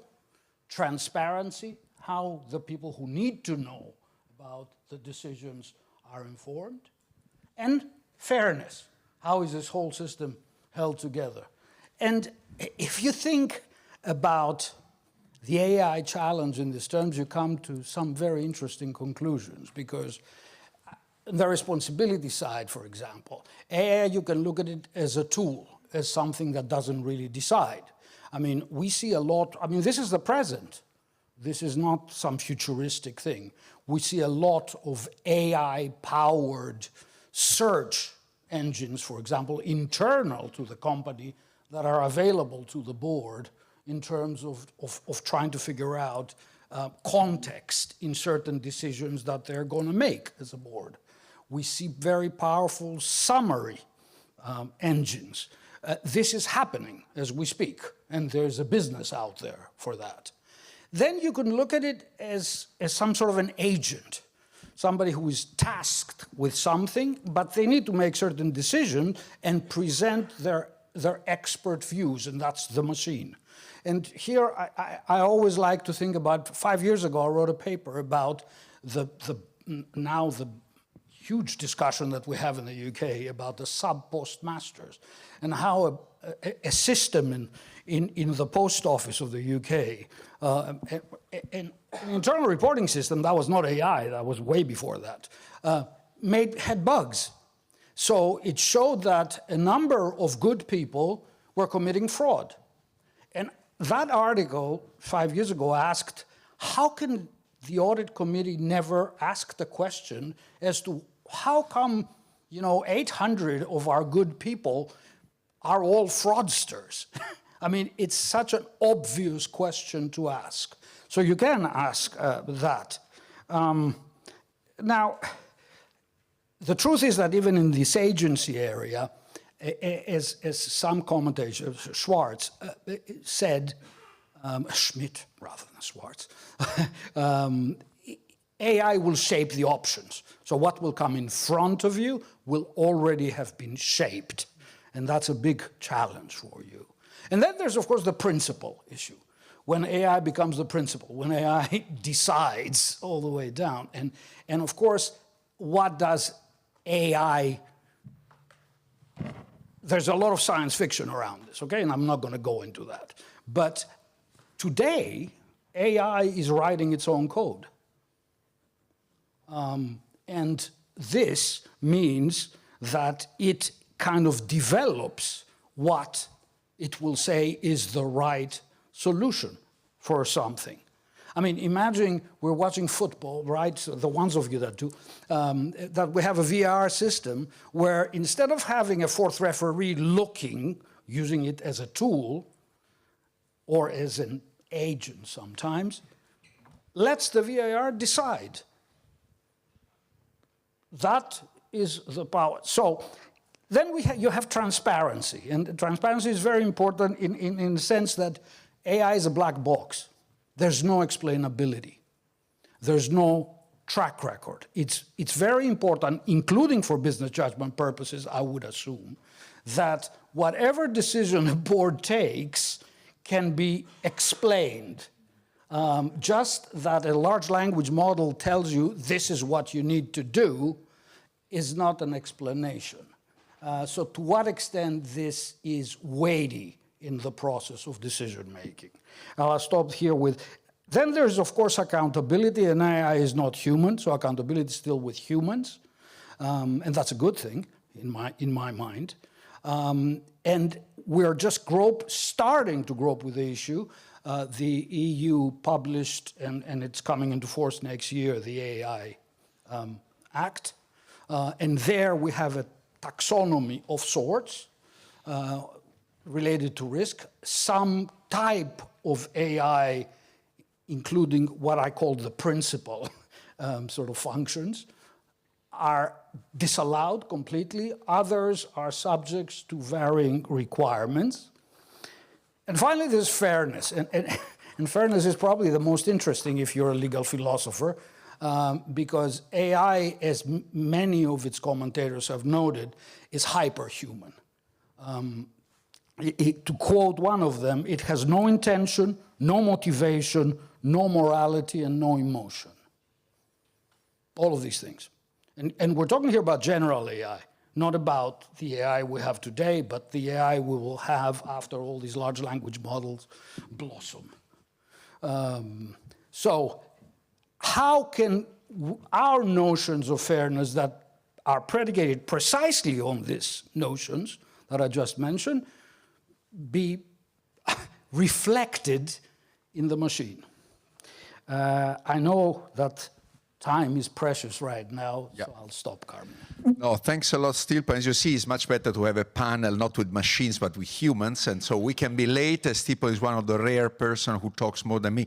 So, but okay, I mean, there is no time. My boss Serdar is telling me that we cannot have the Q&A, but actually there is a strong incentive for you because we can have physical, Q&A to a reception outside. I mean, there is no time to take, I would say, any conclusion. The most important thing I would say, the still and the the thought and all what we have seen. I mean, IRA is with us even today. The central role of the boards, with all the evolution that we have in the role, in the economy, in stability or less, in the court, decision is there. And think, about a company without a board. And this is not a joke. I think we have seen something in the States in some months ago, or it was last year, and it was a particular company, but then the liquidator said, I've never seen such a colossal failure since the time of Enron, of all corporate governance, basically no board, but also some other companies, I think still listed. I don't see very active board with very activist directors inside. But okay, so corporate governance and board function is really essential, for also, long-term and sustainable, viability of companies and so of the economy as a whole. So I would say that, in the end, this is something, and good corporate governance, maybe we always say flexibility, proportionality, one size does not fit all, but I always say corporate governance, not one size, but fit for all. So we need good corporate governance in any case. So let's conclude here. So happy birthday to Ira, but also happy birthday to our principals, because they will be 25 years old in a few months. And I think my panelists deserve, and also again our speakers at the beginning, a big applause to all of them and to Ira Millstein. Thank you.